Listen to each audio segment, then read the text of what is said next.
Hi, I'm Lisa. Welcome to my glass studio. You know, we are a bunch of wonderful glass fusers, and we always want to improve our work and improve the quality of our work and how it looks and how it comes out of the kiln. There are several things that you can do, simple things that you can do to ensure that your projects come out looking great, that they're durable, that they're long lasting, that they have great edge quality, great thickness, and they just have an overall appeal that makes them wonderful. So I would like to give you 12 tips to improve the quality of your glasswork. Number one, clean your glass really well before you cut it. The second you take it off the shelf, I use clean water, a wet sponge, and then I dry it with just a plain, clean towel. I ensure that all my glass is clean and dry before I start cutting. It's a whole lot easier to clean a big piece, faster and easier to clean a big piece than to clean a whole bunch of little strips. And did I clean them? Didn't I clean them? I don't know. So clean them in advance. As soon as you pull that off the shelf, lay it down, decide on a color you want to use, and go ahead and clean the glass. That'll really improve your results. I've got a whole list here. You can find this list not only in the video, but also on my blog. So check out my blog. All right, number two, improve the accuracy by using the right tool for the job. If you're cutting strips, use a strip cutter. If you're cutting circles, use a circle cutter. I know it sounds a little intimidating to use a circle cutter, and a lot of people are intimidated by cutting circles. But let me tell you, once you get the hang of it, they're really very easy, and they expand the shape and size of projects that you can make. And a circle, a lot of times, can be much more graceful and exotic than a square or rectangle. Square or rectangle, you know, can sometimes be a little bit, seen that before. Circles, a lot more exotic. You'll have a lot more fun making projects in circles. So master the circle cutter. Use a strip cutter if you're cutting something like here where you have a border that you want those pieces to be uniform all the way around. Cut more pieces than you think you need, and then use the very best ones. The ones that you don't use, you can put in the scrap bin. You can use them for free flows, you can use them for pot melts, you can use them for mosaics, any number of things when you need something small. A design theory tip I like to share all the time is pick a color palette and stick with it. Don't use every crayon in the box. You've heard me say that. Pick blues and greens and add a touch of yellow. Pick whites and reds and put a touch of purple in there. But pick a color palette and stick with it. Now when I say that, I mean if you're going to use blue, use multiple shades of blue. If you're going to use maroon, use multiple shades. If you're using amber, use light amber, dark amber, transparent amber, opal amber. That's all the same color, but stick with your color palette. It shows forethought and purposeful design by you, the artist, and you can do that. So if I'm not sure what color palette to do, I think I give my art a little bit of a story. I'll say, all right, this art would be something I might see on a New England beach. So my colors there would probably be amber and seafoam green and white, maybe navy blue, white and red, you know, some nautical colors. Now, if I take that same idea, that same piece of art, and I say, well, this piece of art might be found in Utah, in the sandy desert. Well, that would be a different color combination. That would be more rust colors, browns, sage green as opposed to bright green. Let's take that same piece of art and put it in the Caribbean, okay? We're going to work with aqua and orange and red and yellow, you know, sunset colors to bring that artwork out. So if you're having trouble picking a color palette and sticking with it, give your piece of art a story. And once you have that story, you can kind of get a feel for, okay, what colors would I see? What colors would be comfortable to me in that setting? And then work your art around it. Another design theory for glass color is pick high contrast colors. If you have two colors that have a lot of contrast, it's automatically going to make your artwork more dramatic and more striking. So if you have a white, maybe a really dark blue would go nicely with that. If you have two shades of blue, make sure they contrast each other. Light aqua with a navy is a beautiful combination. Navy and white is a beautiful combination. So pick colors that have high contrast, especially if you're working with frit, because frit, when you're using the smaller sizes, tends to become lighter, like dilutes, or is not as powerful after it's fired.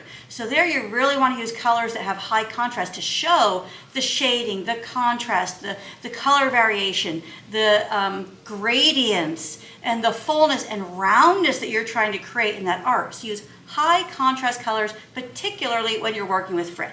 Let me reference here my little thing here. Include a focal point. That's true if you're working with something that's geometric like this, or something with a tree, or something with a sailboat.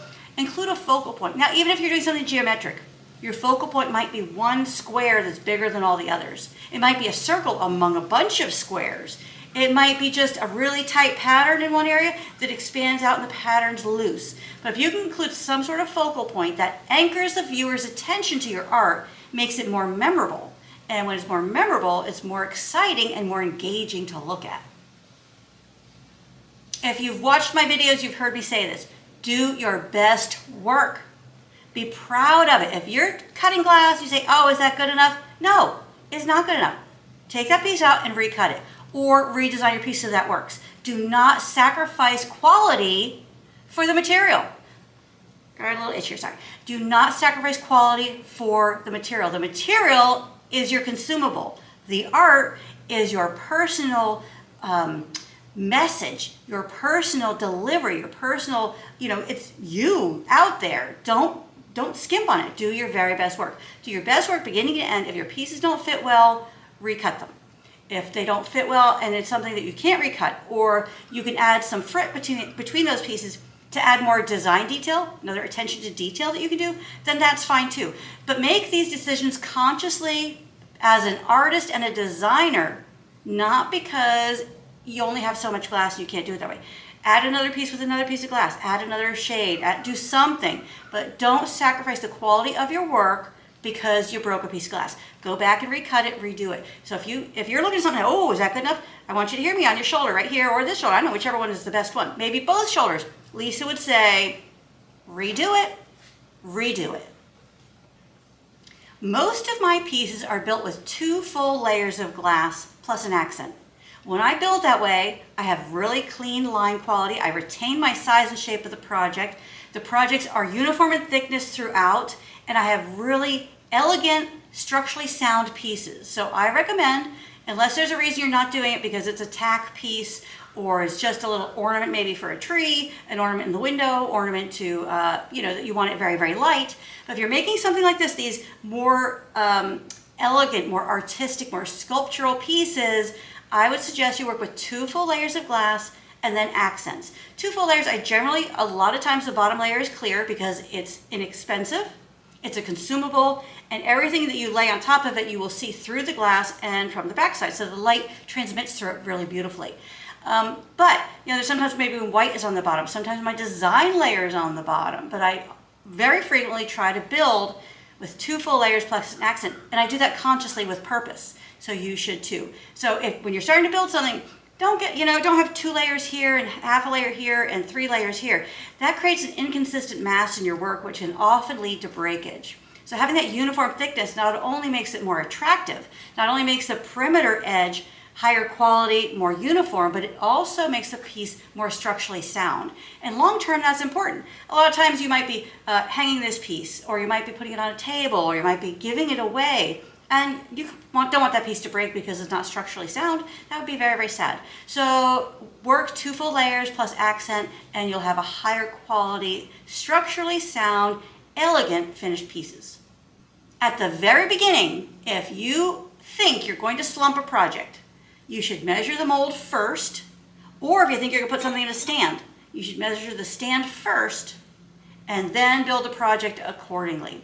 If your project is even slightly larger than your slumping mold, or sits on the edge of the slumping mold, it has the potential to sag in this way, like go in lopsided. Not great, doesn't look good, not attractive at all. So measure your mold first. Say my mold is 9 inches, I would make my piece of art probably 8.5 inches. This stand, when you order it, says it's 10 inches. It's not really 10 inches, it's really 9.5.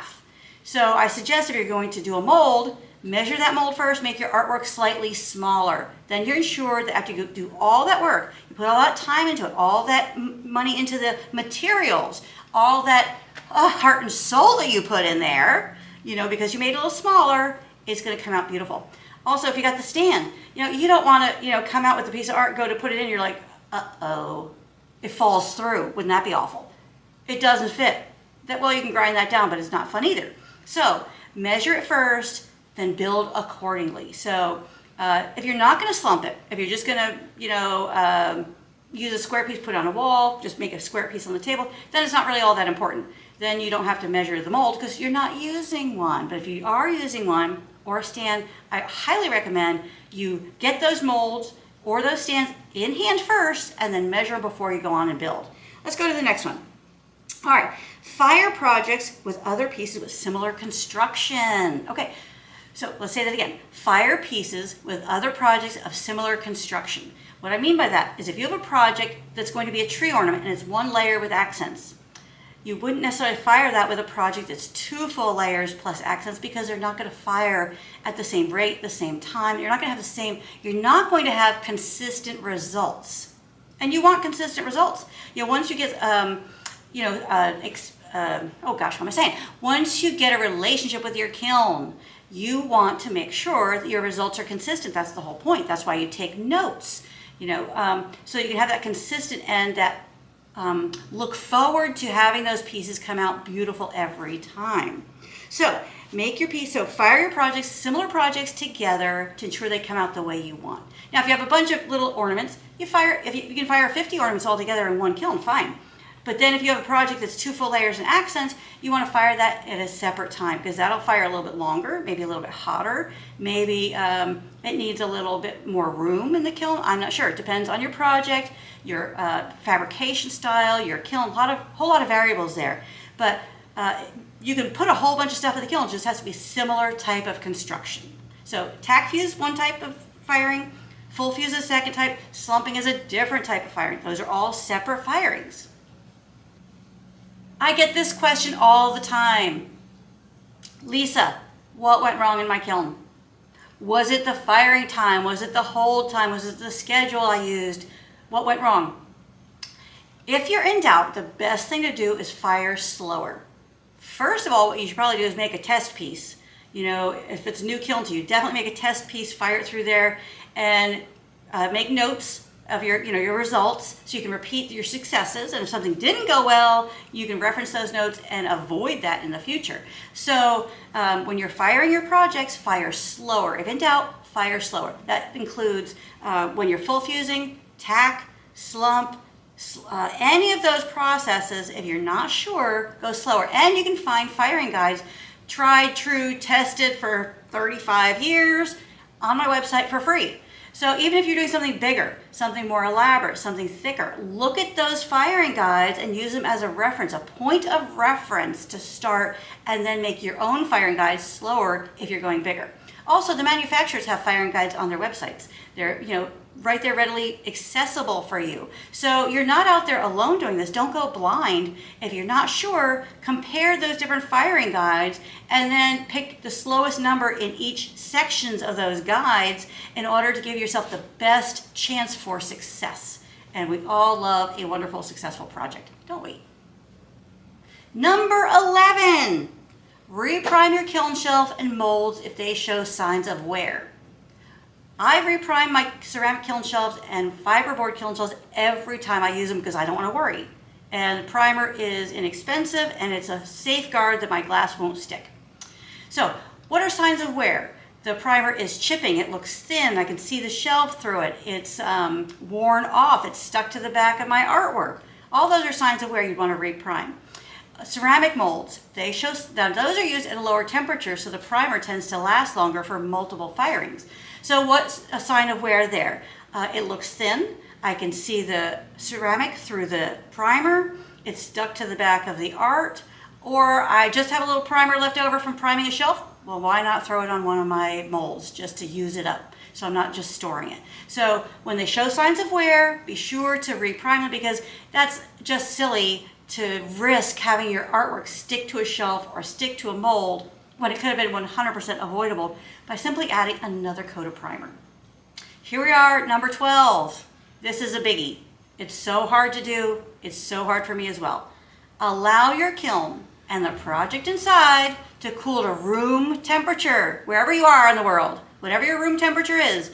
Allow it to cool to room temperature before you open the kiln and peak, because you will ensure that you have successful projects. If you don't, I know it's so hard. You want to peak, it's like Christmas every day. You've been waiting, you're excited, you planned this piece and you are so ready to look at it, open it and be happy.